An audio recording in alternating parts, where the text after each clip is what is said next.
കരുവന്നൂർ സഹകരണ ബാങ്ക് കള്ളപ്പണ കേസിൽ അന്വേഷണ ചുമതല ഉണ്ടായിരുന്ന യൂണിറ്റിൽ നിന്നും ഡെപ്യൂട്ടി ഡയറക്ടർ പി രാധാകൃഷ്ണനെ മാറ്റി അപ്രധാനമായ മറ്റൊരു യൂണിറ്റിലേക്കാണ് മാറ്റിയെന്നാണ് നമുക്ക് ലഭിക്കുന്ന വിവരം. നേരത്തെ സ്വർണ്ണക്കടത്ത് കേസിൽ ഇ ഡി അന്വേഷണ വിവരങ്ങൾ ചോർന്നതിൽ ആരോപണ വിധേയനായിരുന്നു പി രാധാകൃഷ്ണൻ. ശ്രീകാന്ത് തിരുവനന്തപുരം വിവരങ്ങളുമായി ചേരുന്നു. ശ്രീകാന്ത്, ഇദ്ദേഹത്തിന് പ്രാധാന്യമുള്ള ഏരിയയിലേക്കല്ലേ അദ്ദേഹത്തെ മാറ്റിയത്? Good morning. Good morning again എസ്കേൻ. ഈ കരുവന്നൂർ സഹകരണ ബാങ്ക് തട്ടിപ്പുമായി ബന്ധപ്പെട്ട് കുറ്റപത്രം സമർപ്പിക്കേണ്ടത് ഈ മാസമാണ്. ഇത് വളരെ തിടുക്കപ്പെട്ടുള്ള നടപടികൾ തുടരുന്നതിനിടയിലാണ് ഇപ്പോൾ അതിൻ്റെ ആ യൂണിറ്റിന്റെ ചുമതലയുണ്ടായിരുന്ന ഡെപ്യൂട്ടി ഡയറക്ടർ പി രാധാകൃഷ്ണനെ ആ യൂണിറ്റിൽ നിന്നും മാറ്റിയിട്ടുള്ളത്.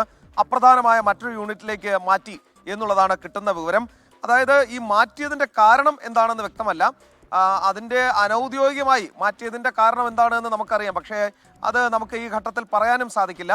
കാരണം അത് ഒഫീഷ്യലി അവർ അത് പറയേണ്ടതുണ്ട്, സ്ഥിരീകരിക്കേണ്ടതുണ്ട്. പക്ഷേ കാരണം ഏറെക്കുറെ നമുക്ക് വ്യക്തമായിട്ടുമുണ്ട്.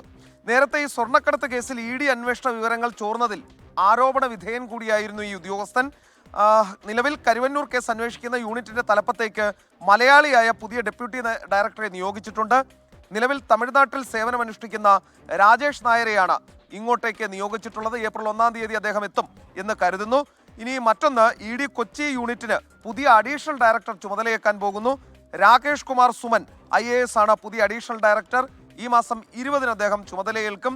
നേരത്തെ ദിനേശ് പരച്ചൂരിയ ഉണ്ടായിരുന്നു. അദ്ദേഹം ഇവിടെ നിന്നും ഡൽഹിയിലേക്ക് പോയി. ആ ഒഴിവിലേക്കാണ് നിയമനം. ഏറ്റവും പ്രധാനപ്പെട്ട മറ്റൊരു കാര്യം, ഇ ഡി അന്തിമ കുറ്റപത്രം ഈ മാസം സമർപ്പിക്കുന്നതിൽ ഒരു ചെറിയ പ്രതിസന്ധി നേരിട്ടിട്ടുണ്ട് അവർക്ക്. അതായത് കെ രാധാകൃഷ്ണൻ MPയെ ചോദ്യം ചെയ്യാതെ അന്തിമ കുറ്റപത്രം സമർപ്പിക്കാൻ കഴിയില്ല എന്നാണ് അവർ പറയുന്നത്. Okay, thank you Srikanth.